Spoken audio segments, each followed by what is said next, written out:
May mga gusaling tahimik sa umaga.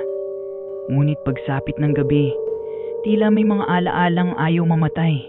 Sa matataas na bahagi ng Baguio, nakatayo ang isang lumang gusali na matagal nang walang permanenteng nakatira. Marami ang nagsasabing isa ito sa mga pinaka-nakakatakot na lugar sa Pilipinas. Ang tawag dito, Diplomat Hotel.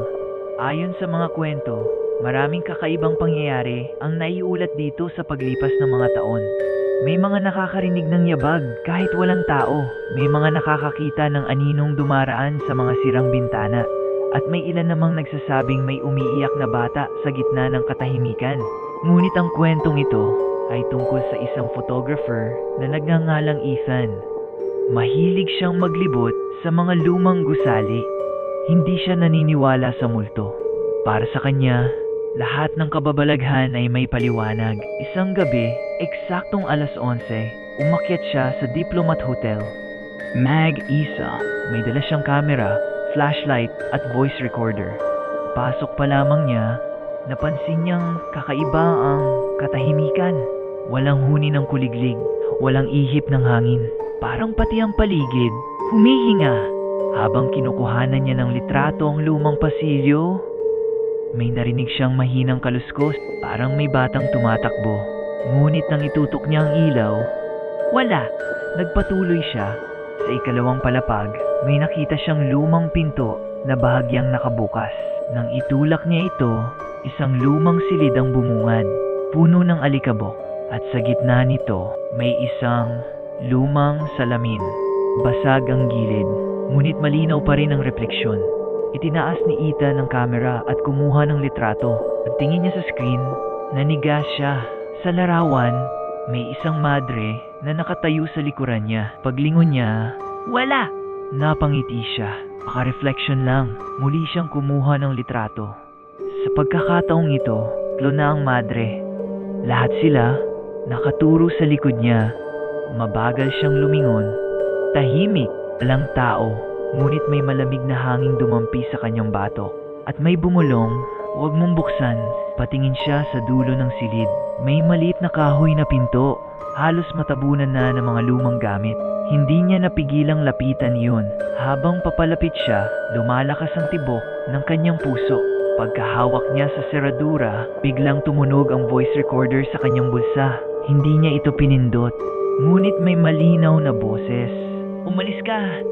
Habang may oras pa, hindi siya nakinig. Dahan-dahan niyang pinihit ang hawakan. Unti-unting bumukas ang pinto. Sa loob, walang gamit, walang tao.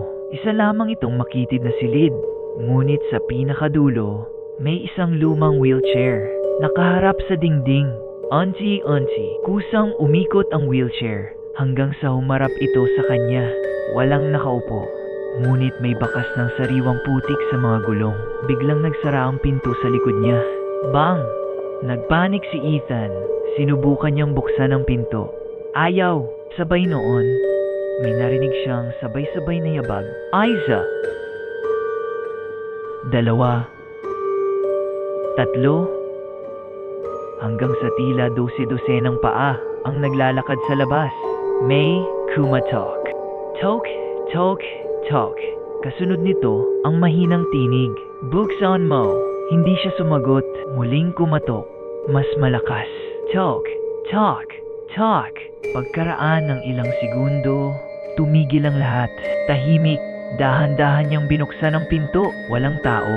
Ngunit sa sahig, may bakas ng maliliit na paa. Papunta sa hagdan. Sinundan niya ang mga ito hanggang makarating siya sa rooftop. Pag-akyat niya, may isang batang babae na nakatalikod, kahawak sa sirang rehas. Anong ginagawa mo rito? Tanong niya. Dahan-dahang humarap ang bata. Ngumiti, ngunit wala itong mga mata. Puro dilim lamang ang laman ng mga eye socket nito. Napabitaw si Ethan sa camera. Nang pulutin niya ito, wala na ang bata. Tumakbo siya palabas ng gusali nang hindi na lumilingon. Kinabukasan, pinanood niya ang lahat ng kanyang kuhang larawan. Sa bawat litrato, may nadaragdag na isang taong nakatayo sa likuran niya. Sa huling larawan, hindi na siya nag-iisa. May isang kamay na nakapatong na sa kanyang balikat. Ngunit sigurado siyang walang humawak sa kanya noong gabing iyon. Mula noon, hindi na muling bumalik si Ethan sa Diplomat Hotel. At hanggang ngayon, nasa kanya pa rin ang kamera. Ngunit hindi na niya ito ginagamit dahil paminsan-minsan kapag binubuksan niya ang gallery, may mga bagong larawang lumilitaw. Mga larawang hindi naman niya kailanman kinunan. Kung may lugar na mas gustong manatiling tahimik ang nakaraan, baka isa na rito ang Diplomat Hotel. Ako si DS Hub at magkita-kita tayo sa susunod na kwento.